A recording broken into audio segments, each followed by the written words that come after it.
I don't need you, just your DNA. Alessandra Blackwood's cold statement hung in the air between them.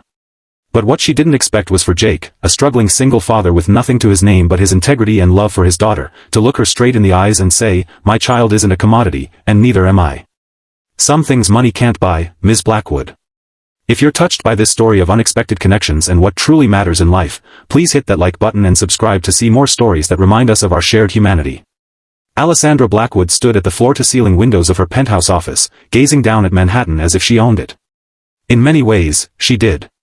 At 38, she had built Blackwood Enterprises from the ground up, transforming it from a small tech startup to a multi-billion-dollar empire. The Forbes list had her ranked as one of the wealthiest self-made women in America. She had everything, except time. Her doctor's words from that morning's appointment still rang in her ears. "Your fertility window is closing rapidly, Ms. Blackwood. If you want biological children, you need to act now." She turned away from the window, her Louboutins clicking sharply against the marble floor as she returned to her desk. The dossier her assistant had prepared lay open before her. 5 potential candidates, all carefully vetted for intelligence, health, and genetic compatibility. All willing to sign away their parental rights for the right price. Alessandra had never wanted marriage. She'd seen too many powerful women diminished by husbands who couldn't handle their success. But a child, that was different. Someone to carry on her legacy, to inherit what she had built. Someone who would be hers alone. She pressed the intercom. "Send in the first candidate." Jake Sullivan wiped down the counter of Sullivan's Coffee one last time before flipping the sign to "Closed." The small cafe had been his parents' pride and joy before they passed, and now it was his, along with the mountain of debt that came with keeping a small business afloat in an increasingly gentrified neighborhood. "Daddy, I finished my homework." 6-year-old Lily bounded from the back room, her dark curls bouncing, a gap-toothed smile lighting up her face. "That's my smart girl." Jake scooped her up, his exhaustion momentarily forgotten. "Ready to head home? Can we have mac and cheese tonight?" Lily asked, wrapping her arms around his neck. "You got it, princess." He set her down and helped her into her coat, his mind already calculating whether they had enough milk at home or if they needed to stop at the corner store. His phone buzzed with a text from his sister, "Don't forget, interview tomorrow at 10 a.m. Blackwood Enterprises. Big opportunity. I'll watch Lily." Jake sighed. He'd applied for the head barista position at the coffee bar inside Blackwood's headquarters. The pay was nearly double what he made running his own struggling cafe, with benefits that would cover Lily's asthma medication. He hated the idea of working for a corporate giant, but since Lily's mother had walked out 3 years ago, claiming she wasn't cut out for motherhood, every decision he made was for his daughter. "What's wrong, Daddy?" Lily asked, her intuition sharp as always. "Nothing, sweetheart." He forced a smile. "Just thinking about tomorrow. I have a job interview. Are you going to work at a different coffee shop?" "Maybe. It would mean more money for us. Better doctors for your breathing." Lily considered this seriously. "But what about our shop? Grandma and Grandpa's shop?" The question pierced his heart. "I don't know yet, Lil. But whatever happens, we're a team, right?" "Right." She held up her small hand for a high five, which he returned with exaggerated enthusiasm. As they walked home through the crisp autumn evening, Jake tried to quiet the voice in his head that said he was failing his parents by potentially abandoning their legacy, failing Lily by not providing enough. Tomorrow's interview felt like surrender, but he'd swallowed his pride long ago. For Lily, he would do anything. The Blackwood Enterprises lobby was all steel, glass, and intimidation. Jake, in his best button-down shirt and the only tie he owned, felt painfully out of place among the sleek professionals gliding across the polished floors. Sullivan for the 10 a.m. interview, he told the receptionist, trying to project confidence he didn't feel. "Ah, Mr. Sullivan." The receptionist's perfectly shaped eyebrow rose slightly. "There's been a change. You'll be meeting with Ms. Blackwood directly." Jake's stomach dropped. "The Ms. Blackwood? I thought I was interviewing for the coffee bar position." "Ms. Blackwood likes to personally approve certain hires. 15th floor. Her assistant will meet you." The elevator ride gave Jake just enough time to break into a cold sweat. Why would Alessandra Blackwood, CEO and founder, be interviewing a barista? Something wasn't adding up. A severe-looking woman in a charcoal suit met him when the elevator doors opened. "Mr. Sullivan. This way." She led him not to an office or conference room, but to what appeared to be a private lounge area with comfortable seating and a view of Central Park. "Ms. Blackwood will be with you shortly. Would you like water? Coffee?" "No, thank you," Jake replied, too nervous to consume anything. Left alone, he noticed a tablet on the coffee table. Curiosity got the better of him, and he glanced at the screen. His own face looked back at him, alongside what appeared to be a detailed profile. Medical history, education, family background. Even a section labeled genetic analysis. What the hell? Before he could process what he was seeing, the door opened, and Alessandra Blackwood walked in. In person, she was even more striking than in the magazine photos, tall, with sharp features and dark hair pulled back in a sleek ponytail. Power radiated from her like heat from a furnace. Mr. Sullivan. Her voice was cool, assessing. Thank you for coming in today. Ms. Blackwood. Jake stood, extending his hand. I'm a bit confused. I applied for the barista position. She shook his hand briefly, her grip firm. Please, sit. And yes, I'm aware of your application, but I have a different proposition for you. Jake sat cautiously on the edge of the sofa. I'm listening. Alessandra remained standing, maintaining the power dynamic. I'll be direct, Mr. Sullivan. I'm looking for a sperm donor. You fit the genetic profile I'm seeking. You're intelligent, healthy, and your daughter demonstrates that you produce attractive offspring. I'm prepared to offer you $500,000 in exchange for your donation and complete surrender of any parental rights. Jake stared at her, certain he had misheard. Excuse me? I don't have time for traditional methods. I need a child, not a relationship. The money would solve your financial problems. Yes, I know about your struggling business and your daughter's medical needs. This is a business transaction that benefits us both. Jake felt as if he'd stepped into an alternate reality. Let me get this straight. You had me investigated, pulled my medical records, which I'm pretty sure is illegal, and now you're offering to buy my sperm? I prefer to think of it as an arrangement between consenting adults. The money would secure your daughter's future. Isn't that what you want? Jake stood abruptly. I don't need you, just your DNA. Alessandra's cold statement hung in the air between them. But what she didn't expect was for Jake, a struggling single father with nothing to his name but his integrity and love for his daughter, to look her straight in the eyes and say, my child isn't a commodity, and neither am I. Some things money can't buy, Ms. Blackwood. The shock on her face was almost worth the humiliation of the entire encounter. I came here for a job interview, not to be treated like a stud horse. I may need money, but I have something you clearly don't, respect for other human beings. He moved toward the door. Good luck with your search. Mr. Sullivan. Her voice stopped him. For the first time, there was a crack in her perfect composure. You misunderstand. This isn't personal. It's practical. I'm offering you a solution to your problems. And I'm declining. Some things aren't for sale. He paused, hand on the doorknob. For what it's worth, Ms. Blackwood, a child deserves better than to be a business acquisition.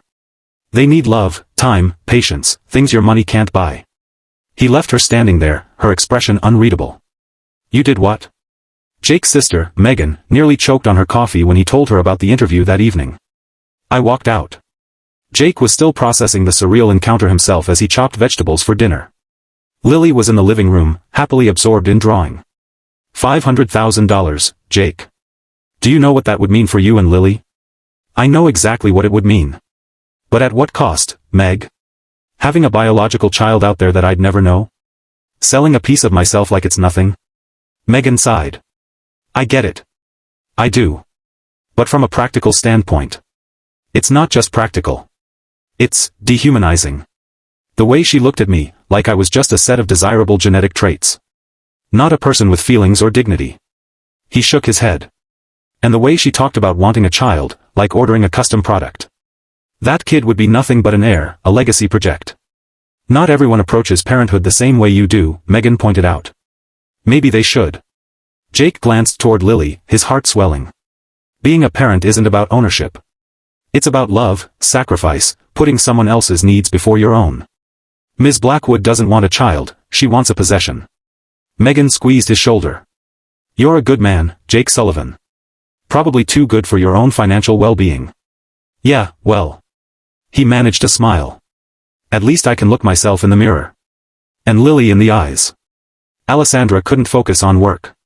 Jake Sullivan's words kept replaying in her mind, disrupting her usually disciplined thought process.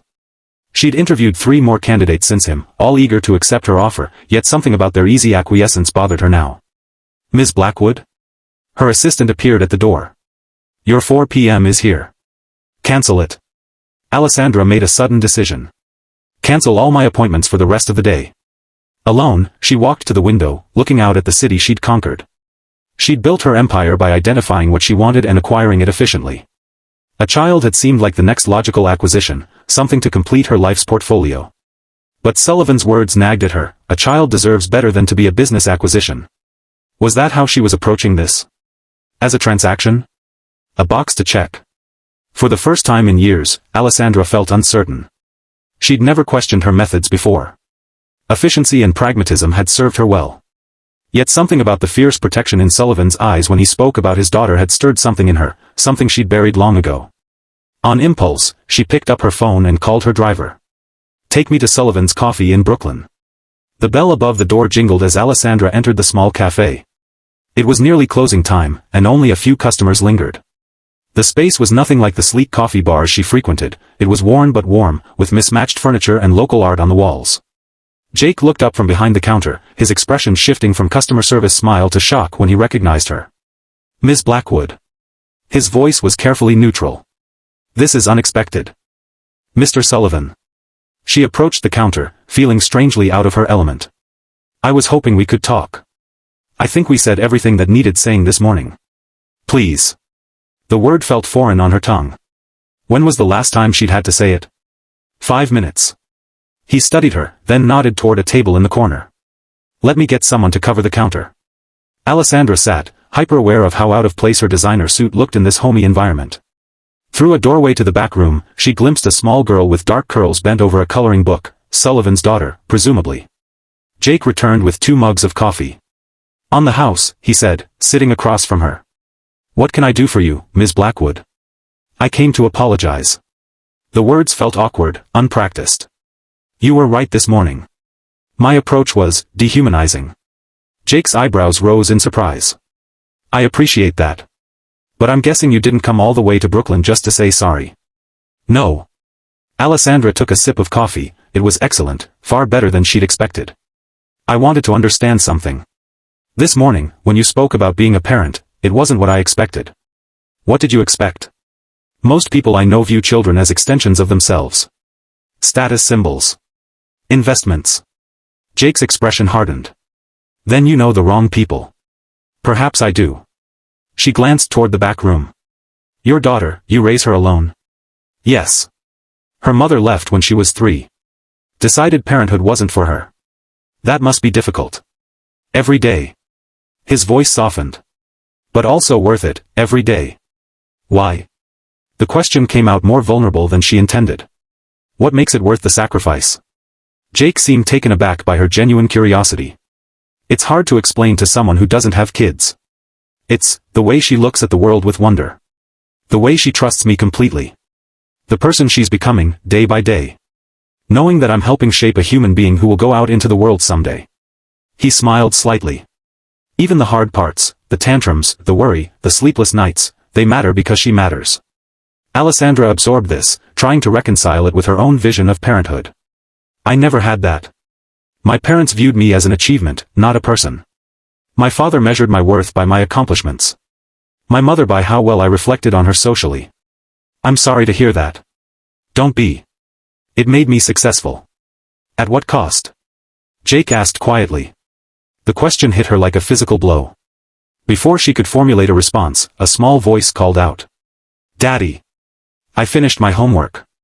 The little girl bounded out from the back room, stopping short when she saw Alessandra. Lily, this is Ms. Blackwood. She's a business acquaintance. Jake's voice was warm as he introduced them. Ms. Blackwood, this is my daughter, Lily. Hello, Lily. Alessandra found herself smiling, something she rarely did in business settings. Are you Daddy's friend? Lily asked, studying her with frank curiosity.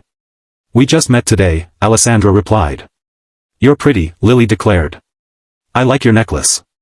Alessandra touched the simple diamond pendant at her throat, a gift to herself when she made her first million. Thank you. Lily, why don't you go finish your drawing while I talk with Miss Blackwood? Jake suggested. Okay. But can I have a cookie?